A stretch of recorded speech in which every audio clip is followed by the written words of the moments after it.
Hello everyone, welcome to our new video. In this video, we will learn how to turn off Spotify Shuffle Play. It is a simple and easy process. First of all, you have to open Spotify app from your mobile phone. Now you will be at the home page. Here you can go to library or search a song or search an artist to play his songs. For example, we have clicked on EP Dhillon artist. Now we will play a song. Well, we have clicked on a song and the song has started playing. Here you can see an icon with two arrows for shuffle. If you click on this icon, it will turn to green and song will get shuffled.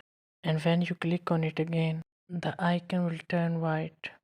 That means you have turned off the Spotify Shuffle Play. When you do that, automatically all the songs will turn off from shuffling. This is an easy and simple way to turn off Spotify Shuffle Play. Like and share the video if it works well for you, and subscribe channel to get more problem solving videos.